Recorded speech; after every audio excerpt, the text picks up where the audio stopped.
ওই কুটনা বুড়ি কি করতো জানোনি? আমার নবী যে রাস্তা দিয়ে যাইবে সেখানে বাবলা কাটা বোতলের ফিক গুলা বিছায় রাখতো। আমার নবী যে রাস্তা দিয়ে যাইবে নামাজ পড়তো, ওই বুড়ি ওই বাবলা কাটা বিষাক্ত কাঠা রাস্তার মধ্যে পুঁতে রাখতো। আমার নবীর কদম মুবারকে যখন, নূরের কদম মুবারকে যখন ওই কাঁটাগুলো ফুটে দিত, আমার নবী যখন ইস বলে চিৎকার মারতো, ওই বুড়ি শয়তান দূর থেকে আড়াল থেকে কিটকিড়ায় আসতো। তারপর আমার নবী কি নামাজ বাদ দিয়েছে। এবার আসলে বন্ধু, এবার আসলে মাওলানা আলী ফাঁকি ফান্দাতের 5টা সদস্য আমি শেষ করে দিচ্ছি রে বন্ধুরা আমার। অর্জতে মাওলানা আলী তিনি কেমন ছিলেন? বেলায়েতের সম্রাট। আমার নবী বলে আনা মাদিনাতুল ইলম ওয়া বাবু আলিহা, চিৎকার করে বলেন সুবহানাল্লাহ। ও বন্ধুরে আলী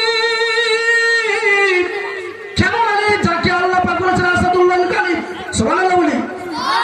আমার মাওলানা বলে আলী এমন একজন আলী, আলী সাধারণ আলী না, আলী হচ্ছে বেলায়েতের সম্রাট, আমি আল্লাহর সিংহভাগ। চিৎকার করে বলে সুবহানাল্লাহ। ও আমার বাবারা বন্ধুরা রে, হযরতে সেরা খোদা আলী যখন ওই মসজিদ নববীর মধ্যে ঢুকে নামাজ পড়াইতো, তখন ওই খারিজি রাফিজির দলেরা ওই আলীর নামাজে যাওয়ার সময় ওই মসজিদ নববীর দরজার কপাটের নিচে লুকিয়ে ছিল ওই শত্রুরা বিষাক্ত ছুরি দিয়ে আলীর পিঠের মধ্যে এমন ভাবে একটা আঘাত করে ওই আলী নামাজের অবস্থায় ইন্তিকাল করে। বলে ইন্না লিল্লাহি ওয়া ইন্না ইলাইহি রাজিউন। তারপরে আসেন এবার ফাকফালুদের 2 নম্বর সদস্য গেল। 3 নম্বর সদস্য খাতুনে জান্নাত মা ফাতেমা, ঠিক কিনা বলেন বন্ধুরা? ওই মা ফাতেমা, জননী মা ফাতেমা, খাতুনে জান্নাত মা ফাতেমা, নারে তাকবীর, নারে রিসালাত, নারে রিসালাত। হযরত আমিনুদ্দিন রিজাল খাত্রী সাহেবের আগমন এই মাহফিলের পক্ষ থেকে নারে তাকবীর।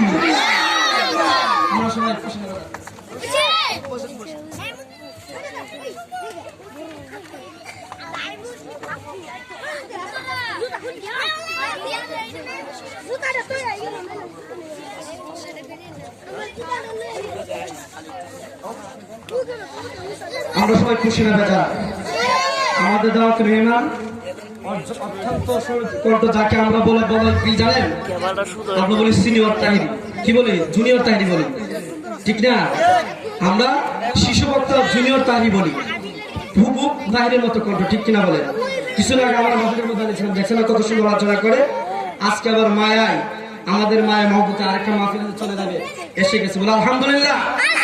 তাহলে আমি শেষ করেছি নামাজ কেমন জিনিস। ফাকফালুদের 3 নম্বর সদস্য খাতুনে জান্নাত মা ফাতেমা, খাতুনে জান্নাত মা ফাতেমা, তিনি কি করছেন? তিনি ইমাম হাসান হোসেন ঈদের দিন কাটতেছে নতুন জামার জন্য, ঠিক কিনা বলেন?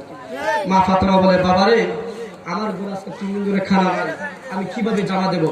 মা ফাতেমা তোমরা ধারাকে নামা আসি, ঘরের দরজাটা লাগায়া নামাজের বিছানায় পড়ে সিজদায় নামাজের মধ্যে পড়ে গেলেন আর বললেন আল্লাহ, যেই ঘরের মধ্যে 3 দিন পর্যন্ত চুলার মধ্যে আগুন নাই, আমি কিভাবে আমার ইমাম হাসান হোসেনকে ঈদের দিন জামা দেবো? তুমি ব্যবস্থা করে দাও।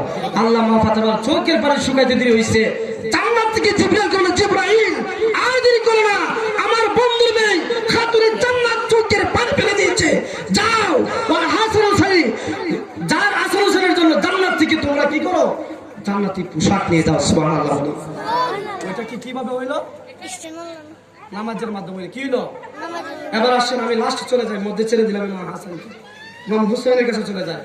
ইমাম হুসাইন যখন কারবালার প্রান্তরে গেছিল, যখন সীমা ইমাম হুসাইনের গলার মধ্যে উঠে গেল, সেই ইমাম হুসাইন বলছিল, সীমা আমি তোর কাছে পান ভিক্ষা চাবো না, কারণ নবীর আওলাদ কোনদিন মুনাফিকদের কাছে মাথা নত করে না।